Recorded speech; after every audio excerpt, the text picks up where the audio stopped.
We're going to move on to the next session where we're going to be speaking really as a panel of CAEs on the adoption of standards. We're going to be sharing real world experience and stories and practical insights. So I'm going to introduce the three panelists who are going to be joining me here to have this discussion. We have Mosime Matlala. She's a CIA, CGPA, and MBA. She's a seasoned governance, risk management, and internal audit executive with over 18 years of experience in the public sector. She currently serves as the head of internal audit at the NRF, so she's hosting us today, where she provides strategic leadership in assurance, governance, risk management, compliance, and investigation oversight. She holds an MBA degree and is currently pursuing her doctor in business administration. I'm excited about that. And I want to hear how she's doing it. She's a CIA and she's a CGAP with extensive expertise in public sector governance, enterprise risk management, internal control, combined assurance, ethics and anti-fraud frameworks, as well as internal audit quality assurance. Mosime has held leadership roles in South African Nursing Council. I guess that's why they're sitting next to each other, in the Department of Cooperative Governance. In addition to her executive responsibility, Ms. Matlala serves as an independent audit and risk member of the Agri-CETA. That's the first panelist. Can you give a round of applause? Great. Now, this one you're going to have to listen to me very carefully because I've been getting corrections outside. She's alleging that I didn't put enough insight into what she does. I don't have enough space to talk about her. So I'm going to have to reprint all the programs just for her. But listen carefully. She's a CIA, a CCSA, and has an MBA. Lerato Mosoetsa is the head of internal audit at SALGA and a seasoned governance and assurance leader. She holds an MBA and has extensive experience in public sector oversight. Her role is pivotal in safeguarding organizational integrity, strengthening risk management, and ensuring compliance with the regulatory frameworks across South Africa's local government structures. She did say, I must mention, that she has over 23 years experience in internal audit. Okay, and then the last panelist is Bongani Mbewi. I think we all know him from the IASA. He's a board member of the IASA. He has over 23 years of internal audit experience, both in public and private sector. He started his career in external audit before branching to tax audit and finally to governance, including internal audit, risk management, and compliance. He has experience in assurance and oversight functions, having served as a CAE and chairperson of the audit risk committees of a number of organizations, including municipalities, government departments, and public entities. Bongani is currently the CAE of the Department of Science, Technology, and Innovation. He has provided services of a number of organizations, including the AGSA, Independent Development Trust, Mintech, Polokwane Municipality, and Public Protector, amongst many other things. He is a member also of the IISA. He holds a master's, before I skip that, he holds a master's in auditing from the University of Pretoria, as well as numerous audit and risk governance certifications. Ladies and gentlemen, please help me welcome all my three panelists to the stage. Please sit wherever you're comfortable. I'll sit here because I have a short steward voice. So let me be at the edge. Great, welcome and thank you for joining us on this panel. Today we're going to be speaking to the date that was so big last year. I think all the CAEs were quite excited. I don't know whether they're excited, maybe you'll tell us your feelings. When January 2025, we all were shifting and going to global standards. Now I want us all to just speak on what was the real world experience for your organization. What challenges did you face as your organization? So it must be very specific to what you did. And how did you actually, what solutions did you bring about to ensure that you actually adopt the standards? But because I'm a feelings person, please start with the feeling. Tell me, it was amazing. Oh no, it was horrible. I'm a feelings person. So let's start with you, SALGA. How did we do it? For your feelings. It was overwhelming, It was overwhelming, and you sitting there, you can push the date backwards or so forth. And the funny thing with internal auditors is that most of us knew of this deadline. Yeah. But in 2024, after June, that's when people started running around. So I worked for SALGA, and we work with municipalities. Yeah. You should have seen the requests that were coming through to our office with regards to implementing the new standards. And I've realized that most people, they didn't even start. It's like they are waiting for SALGA to do it. SALGA supports municipalities. So Lerato and her team must have this in order and then distribute the new templates to them, you know. So when you ask where have you started, and you will find that nothing. And in others, you will find that, for example, even the old standards, there was no full compliance to that. So the transition even to the new standard, there's now more requirements, so it becomes a bit difficult. However, what we did in SALGA for the organization is we compared the difference between the old and the new, and sort of like have a checklist of what is additional that we should do, and obviously updated the strategic documents for internal audit, including the strategy as well as the charters and so forth. And what I like with the new standards is that you can make your charter as detailed as possible, especially to indicate the authority of the internal audit function, deal with matters of independence, deal with matters of reporting lines, and so forth. And with the old standards, lots of CAEs will shy away from mentioning qualifications that are required for CAEs and so forth, you know. And you will find that especially in the public sector, because CIA those days, I don't know who made those multiple choice questions, but people, you know, and the fact that you are not getting a CIA doesn't necessarily mean you can't do the work, you know. And that for 70-something percentage pass was also a problem. So now the issue was now embedding the new standards into the audit methodology. So once we were done with that, I did a peer review with another CAE before submitting it to the audit committee. So yeah, so that's how we did it within SALGA. Thank you so much. And for you, Mosime, with NCR, I mean, it's not as big as SALGA, where you're looking at a lot of municipalities, but maybe just share your insight as well in terms of what really happened. You start with the feelings and then you move. Thank you. I think for me, I share the same sentiment to say it was so overwhelming. And you know,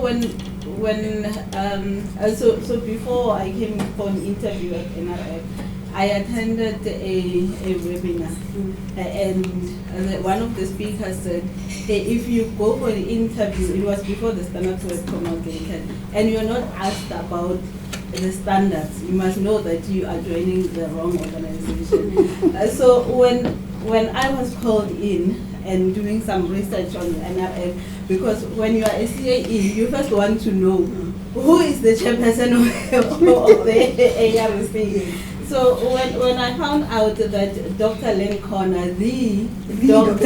Len Corner is the chair of the ARC, I thought, okay, so at least NRF has someone that is that has experience with internal audit, someone that knows the governance space. So I was comfortable in that manner.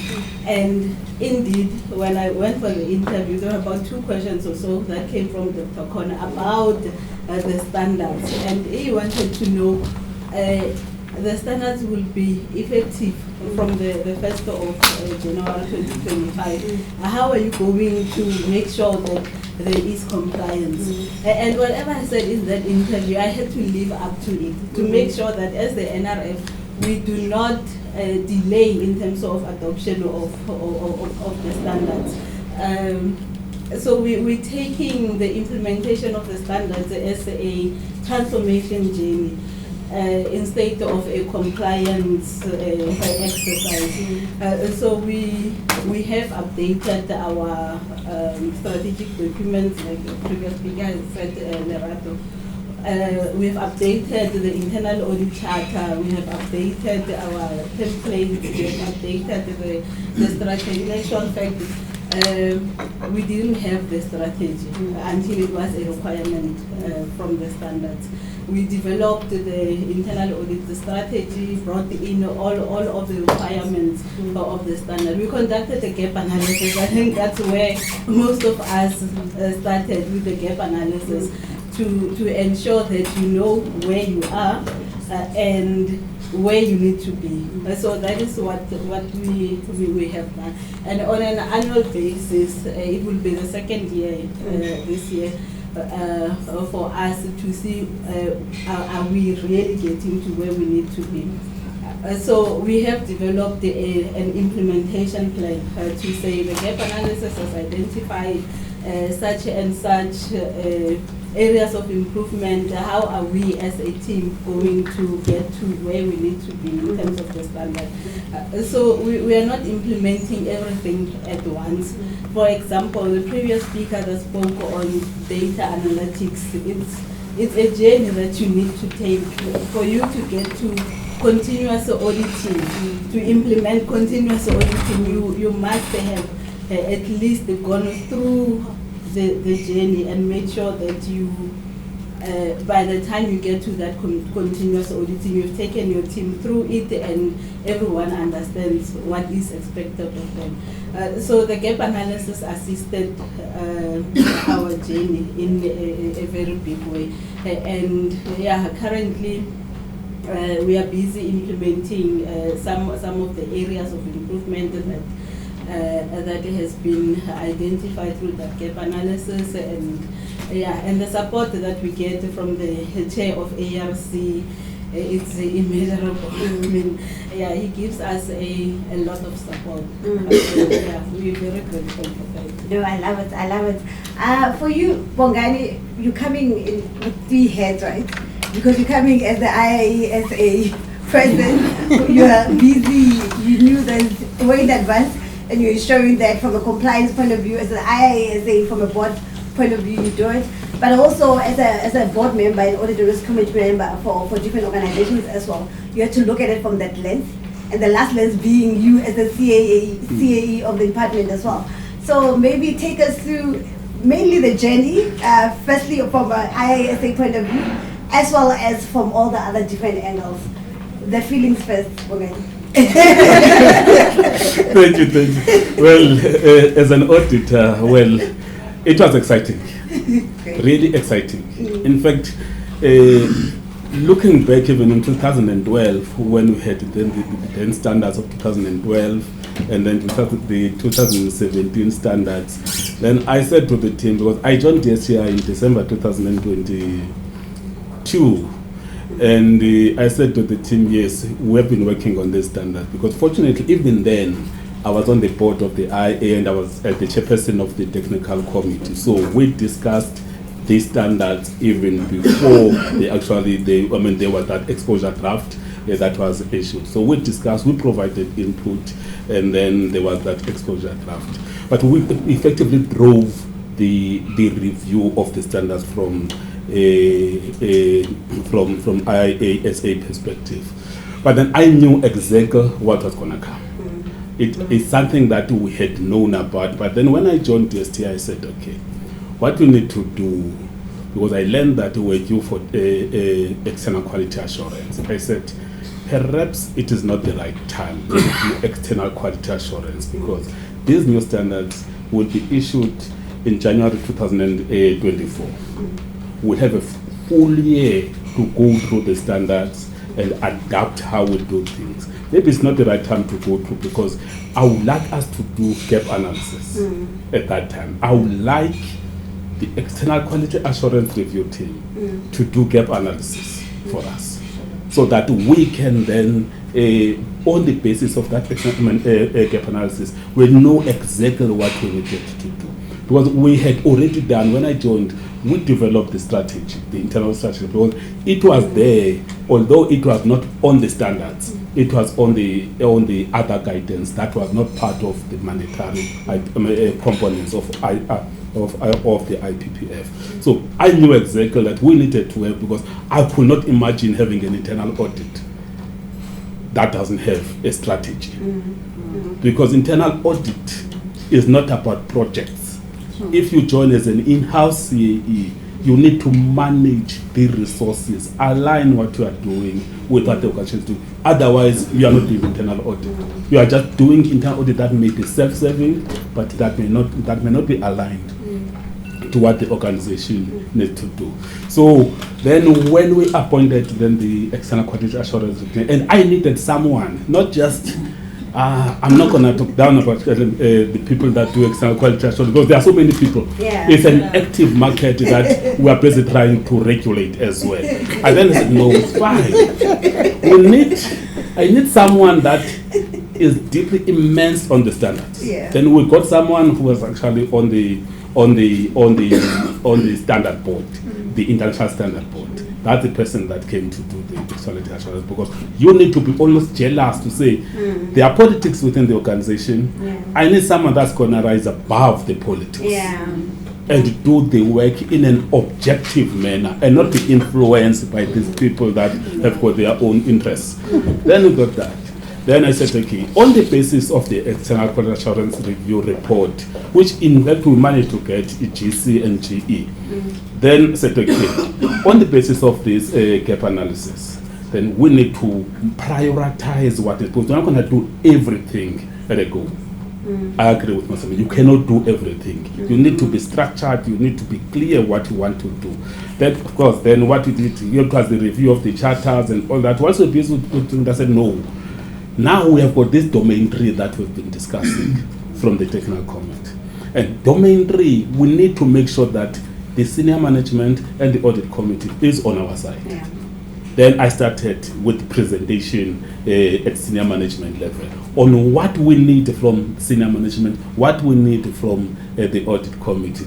They were all on board at the time. There were no issues. Then we reviewed the internal audit charter, the audit committee charters, and then attended to what needed to be attended to from the gap analysis. But I was also doing the same thing with some of the CAEs, because they are progressive CAEs, even at local government, even in others, even in other spheres. Then we went through that, even with those CAEs. They would have managed to get GC, but not perhaps GE. It was, at the time, even GE was not even a requirement, it was GC only. Yeah. So, and then, but the journey, I think we have been really on this path. This is the second year, and we continue reviewing how we do things. And we have been getting assistance as well from the National Treasury in terms of them giving us input, objective input on what we are doing. Thank you. Amazing, thank you. So I think with any system, whether it's the standard we're changing, whether it's an act we're changing, there's resistance. Whether it's a system we're changing, resistance often comes, especially from the people we're supposed to be working with, our own internal audit teams. People are stuck to the old ways, they're stuck to how they want to do things. How do we manage the resistance? Did we get any, especially at a local government level? I can imagine. What resistance were there, and how were we able to overcome it to ensure that we still make sure that the standards are adopted? Okay. I think for SALGA itself, there wasn't really resistance because my team, I think, I've always encouraged that we get the qualifications, get the necessary CPD hours. So they've been attending conferences and they know what is there and what should be done. So there wasn't really that type. But with municipalities, remember there's a lot of issues involved within the local government sector. So first of all, you will find that the structure of internal audit itself is questionable. So the issues are far beyond now. Implementing standards to them, it's something, it's like I'm talking something that is not in this, that is not supposed to be happening in this future, you know. So the resistance was that the basics were not proper.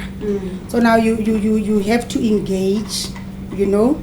You have to engage with the municipal councils for them to understand issues of independence and objectivity, the role per se of internal audit, because sometimes it's perceived as that you are probably investigating on behalf of management or whatever it is, you know, and sometimes you are you are seen as a forensic auditor instead of internal audit. So you would find that with that again, that's I'm saying, like the new standards will require so much to be disclosed, and obviously the fact that we had to train management, you know. So for SALGA, we will train our managers. Our board is called the National Executive Committee. We will have to train that committee as well as their subcommittees, which is the Audit Committee, panels, and so forth. So there it was easy because we've got competent and experienced people in those committees. But when you go to municipalities, there's also a municipal public accounts committee, the MPECs, and that. So what I saw working to reduce the resistance was that SALGA itself will be the ones providing the training to management and the audit committee members, so that I think it's always taken as more objective. It comes from somewhere not in the municipality, because the CAC will say, if I do it, they will think it's things that I want, you know. I'm saying these things because I want extra budget. I want my position to be elevated from internal audit manager to that of a chief audit executive, and so forth and so forth. But because we were able to do such a presentation and explain the levels of that ensure independence within the municipalities and so forth, so we were able to then train to present and share knowledge, obviously, on the governing of the internal audit function, which was actually more important. So with that, at least the committees now understood their oversight role and what is expected of them in monitoring the standards. And I remember there's even one audit committee member who was saying the team should now focus on also being able to do IT audits. We cannot be having audits that are all manual, but systems in municipalities are still manual, you know. So when the presenter was presenting about the journey, I'm like thinking, I wonder if there's even cats in the municipalities, but continuous monitoring, you know, stuff like that. And the problem is, like this, it was mentioned that teammate is there, but unfortunately a lot of those of the tools, like analytical tools in that, are not being used because of funding and you know, with government there's always funding issues, and again I think there's also the thing of not knowing how to do something but scared to come out and say, hey, I don't know how to do this, you know. So I think when CAEs become brave to say when they do not know, and also are open to learn on how to do things, that is when resistance to change within your unit with management and the board is reduced. Thank you so much. I think one thing that the topic that has been coming across, or the theme, is on value creation and how we really measure the value add of internal audit. And with the adoption of new standards, Bongani, for your organization, are you seeing anything that you can say, this is actually improving, maybe from a reporting point of view, or from just how we do the audits, to ensure that more value is created and we become more strategic as well as internal auditors? So what value has the new standard brought in? Are we still seeing the same reports? Because if we're seeing the same reports, at the end of the day, then clearly the value is not that measured, we cannot measure it. So what are we seeing from your own organization? What value has it created? Okay, thank you for that. Firstly, we need to define what is value. What is value, and in whose eyes is internal audit adding value? Because I may say I'm adding value, and then say, no, but what value are you adding? And how do you even define that? So, but the new standards then require that we should have performance measures. Something that was not there in the old standards. And then it's required that we must have performance measures. Maybe the question of how many of us have defined what our performance measures are?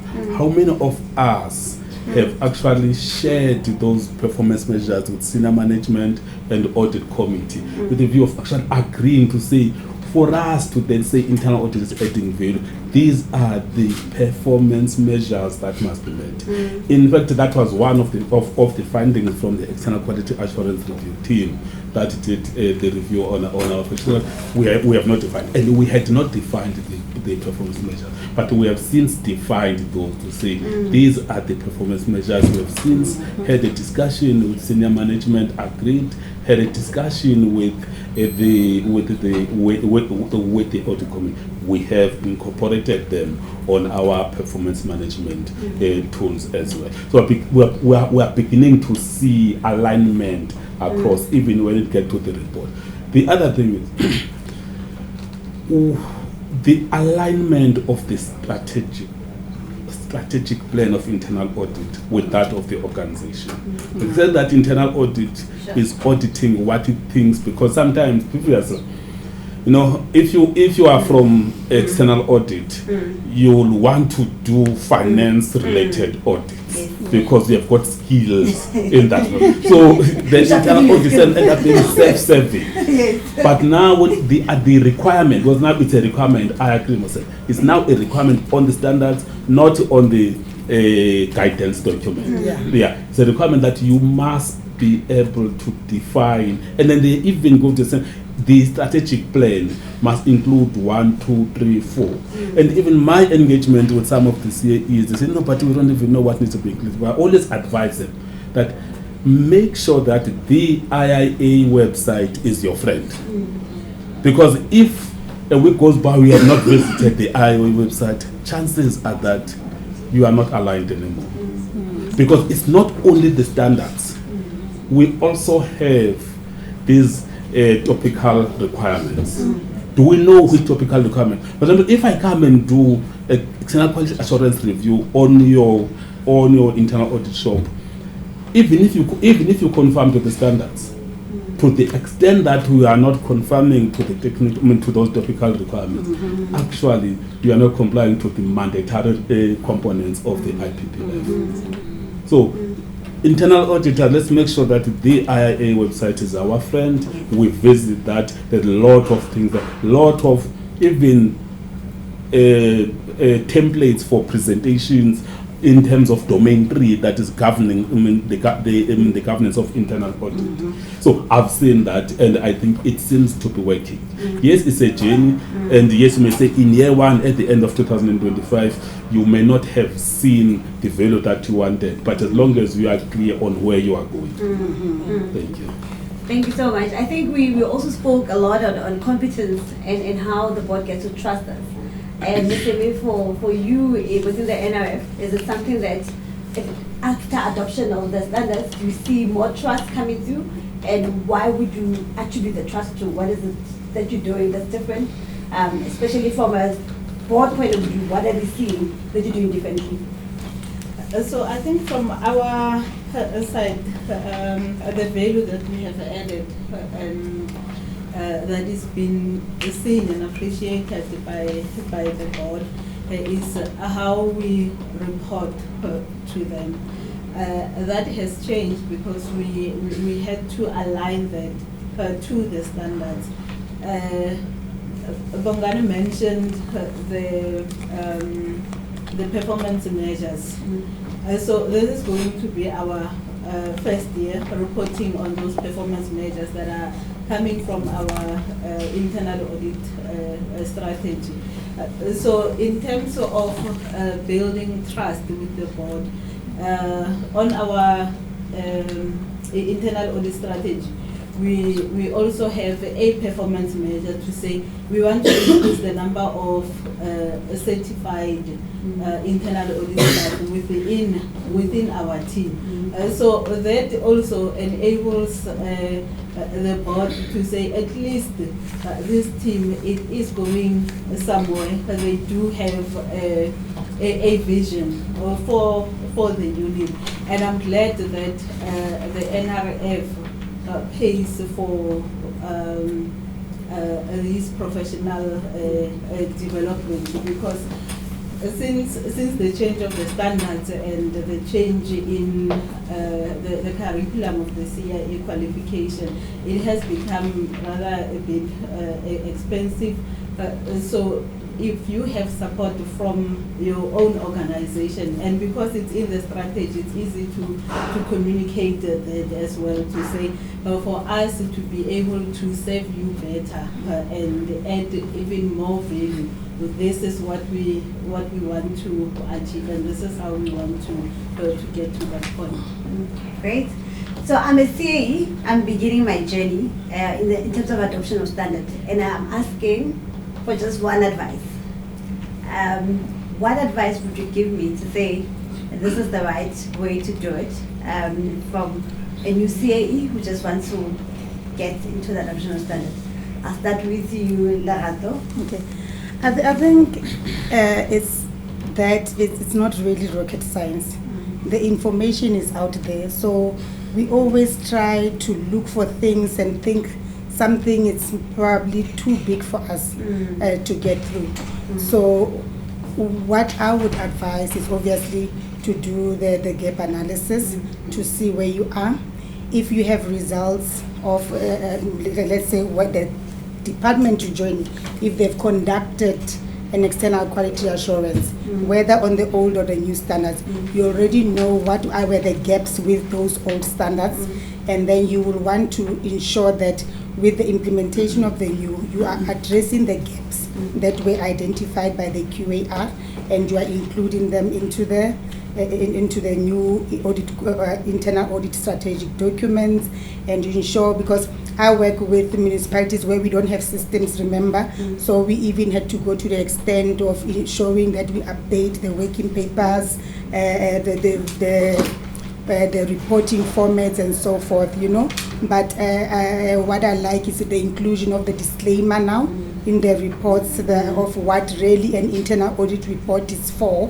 And I think it clarifies also for the board to say, oh, this is not used to target the CFO or this, but this report is actually intended to improve the control environment within the organization.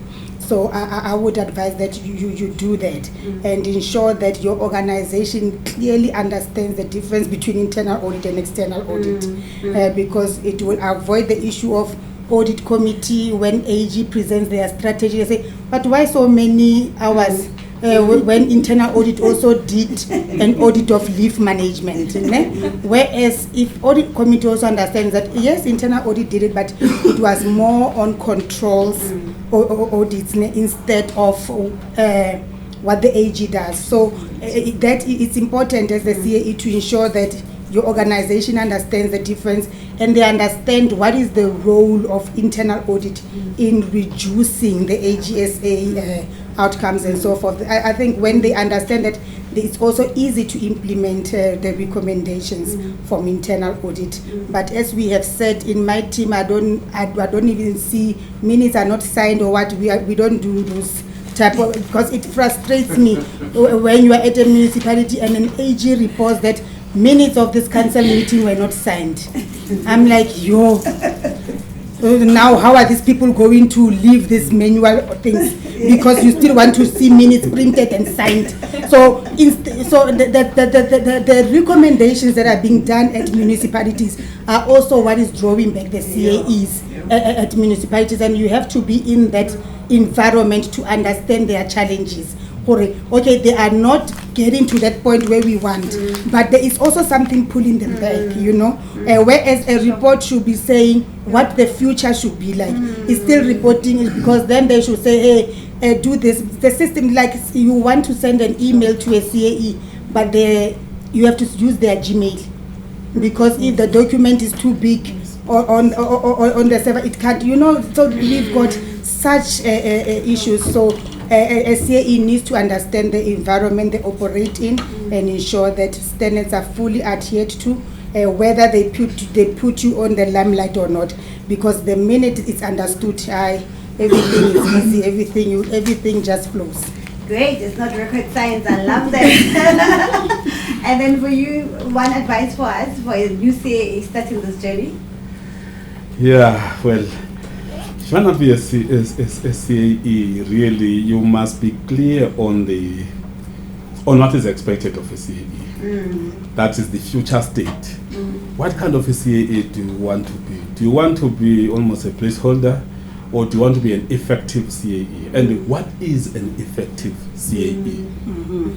I think you start with the vision. Well, some years ago, when I was doing the profession, I read a book written by Stephen Covey, The 7 Habits of Highly Effective People. Yeah. And then one of the habits begin with the end in mind.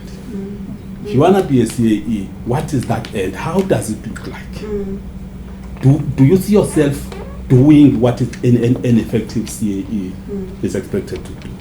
And then come back, say, where am I now? That's your situational analysis. Where am I? After you've defined your blue sky, then where am I now? And then working from where you are, what are the strategies that I need to implement? Of course, you need to be a competent internal auditor first. Yeah. Am I a competent internal audit? Is that even supported by IIA? Say, I'm a CIA, or I've got my diploma that I got many years ago, then I want to be a CAE, and yet I don't even have an idea of how to become a CAE. Empower yourself. There are so many books about effective CAEs, and empower yourself. And then having done that, implement those strategies. Maybe you are not a CIA. Make sure that you become a CIA. Maybe you don't have. You only have that diploma. Diploma, of course, is important. Now, when you have the diploma, how do I empower myself? Because there are two things. There's technical qualification, there's this academic qualification. Because when you audit, you need to communicate what you are doing. It's not just about technical understanding. It's about how you relate with other people, with your team members, with other people within the organization that you are serving, with your board audit committee and all that. Make sure that you don't only empower yourself technically, though that is important, because when you become a CAE, it's not about technical competency anymore. That is assumed to be there. That is assumed to be there. Yeah. It's about what are you gonna do to make sure that you collaborate with other stakeholders. Yeah. Because otherwise you'll find yourself being isolated because you don't even know how to work with these people. And unfortunately, that's what you need to do. And it is not an easy chain. I know so many of us aspire to be CAEs, but we do not sharpen this saw. Well, that's what Stephen Covey says. One of the habits, keep sharpening this saw. There's no point where you say, now I'm competent enough. I must work now. I've acquired the competencies. No. The world around you changes all the time. I think the earlier speakers actually said that. The world around you changes all the time. You may have wanted, for example, one of the CAEs that I've been working with, wanted to implement data analytics. Realize that the data that this organization is maintaining is just not believable. Where we're supposed to have ID numbers, we've got cell phone numbers and all, you just cannot even analyze that. So make sure that then you are able to work with the people that are responsible for those functions. That is what collaboration means in my mind. Thank you. Thank you for collaboration. And for you, Mbewi, one advice?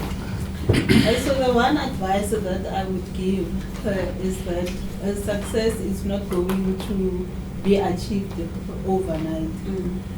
I take the implementation of the standards as a transformational journey. Lerato and Bongani spoke about gap analysis, situational analysis. You need to know where you are, where you want to be, and how are you going to get there. Have the right strategies in place. And as CAEs, we need to invest as well in the capacity of the function and the capabilities. But make sure that that investment works for the function and the organization as well. You also need to know where your team members are. Now, AI and data analytics, those are technical issues when it comes to the internal audit profession currently. know their capabilities when it comes to AI and data analytics, the type of training that they will need to elevate them to that level where you need them to be in terms of data analytics and continuous auditing. So once you have your strategy in place, make sure that you always go back to review if you are you still on the right track? Are there any delays that are happening within your implementation of the strategy? And take your team with you. So when you develop the strategy, make sure that your team members are part of it. No matter how small or big the internal audit team is, but the inclusion of the team, you will always make sure that you also get buy-in from your team members, because a strategy is not a document that you can develop on your own. The implementation is not something that you can do on your own as the CAE. So once you get buy-in from your team members, it will be easier to take everyone else with you throughout the journey.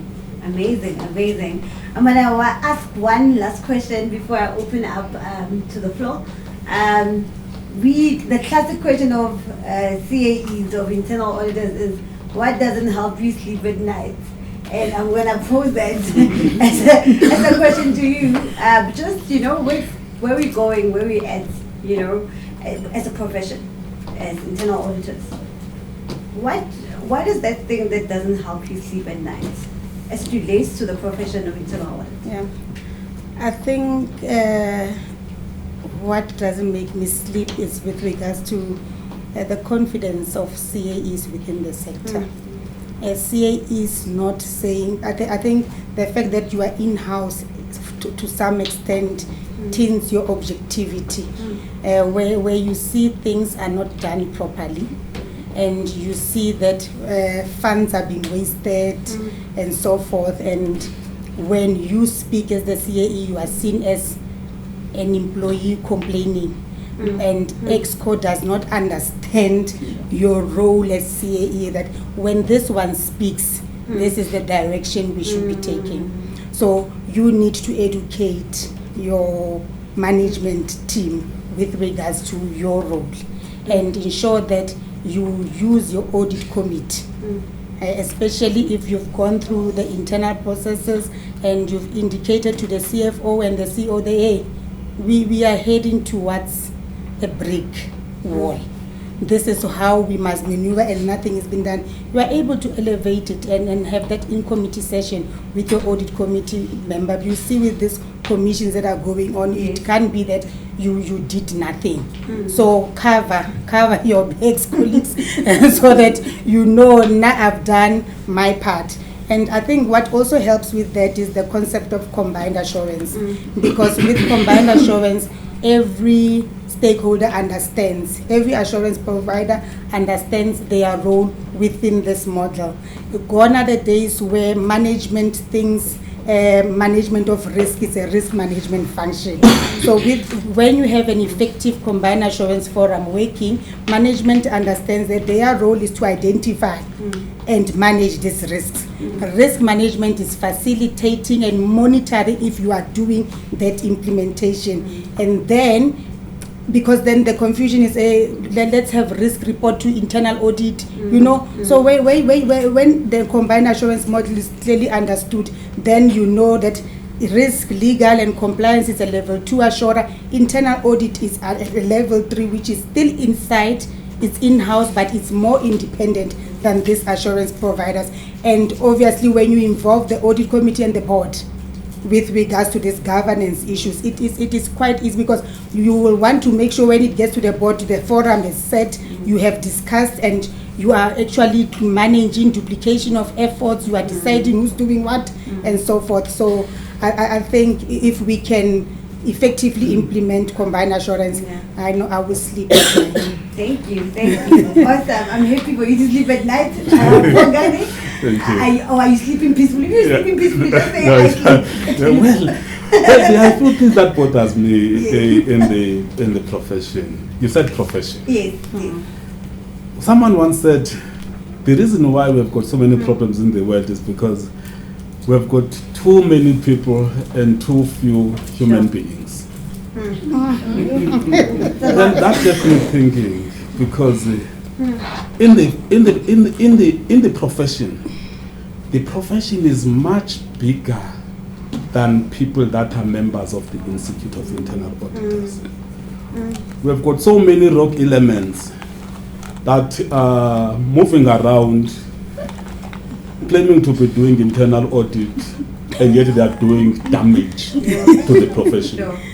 That is my, and in the other week when we were in Cape Town, interacting with the colleagues from the rest of the African continent, and then I was happy with the progress that is made by our colleagues in Kenya in terms of better professionalizing internal audit. And because yes, there is a model act, and then that even here in South Africa works on, so better regulate internal audit. You have people that are called CAEs that don't have anything to do with internal audit. They are just internal audit hawkers. The hawkers, the people that work in Bree Street. They're just internal audit. They are not internal audit professionals. So the damage that is to the institution, to the Institute of Internal Audit, because now those people, they do something wrong. They do what Lerato just said, and then doing things that they're not supposed to be doing, and then the IA must then be called. Say, no, these people are doing internal audit. So the assumption is that they are members of the Institute of Internal Auditors. Then those people are masquerading around, working as CAEs, but they've got nothing. They are just internal audit hawkers. Sure. So I hope in the next 2 to 3 years we'll be able to work around that and regulate. Why, for example, would you have a person who is called CAE? This person has not been studying for the last 20 years. Sure. Has just been working, going to work, and then knocking off, going to work. What value do you expect from that person? Then we can talk about these higher level things that you're talking about, Lerato. But let's start with the key role players, the people that are doing internal audit. Thank you. Sure, you actually just touched something there, and it's hopefully the next 2 and 3 years, like you're saying, and I don't know what strategy would you adopt. I mean, I can imagine that SALGA, how you would be able to, I mean, you can go to all internal auditors within the municipalities and get their names and see if they're IA registered. But I don't know how the entire of South Africa, how we get to a point of saying. Let me help you. Well, firstly, we need to have an act. That is my view. We have an act called Independent Regulatory Board, whatever. Yeah. But when it comes to internal audit, no, anyone can do internal audit. I mean, you call a briefing session. Yeah. You've got people that will go and attend that briefing session. They've got nothing to do with it. They will ask you, when you say you must be an IA, say no, but what if I'm a SALGA member? How do you they ask those questions. Those people are practicing internal audit. They are appointed by the organizations because they do lowballing. They do lowballing. So the genuine internal auditors get displaced because you say, for me to service the NRF, I'll need 2 million rand based on what NRF has given. Yeah. This person comes in 500,000. Yes, in terms of your evaluation and all that, they try and meet the requirements. They go and get people from the streets. Okay, no, you are a CIA, we can get you here and all that. Just to do malicious compliance. The sooner we regulate the internal audit profession, the better. That is my view. Then we can talk about combined assurance. How do you even explain combined assurance to someone that is not even an internal auditor, but is just a placeholder? Sure, you said a lot. You said a lot. It's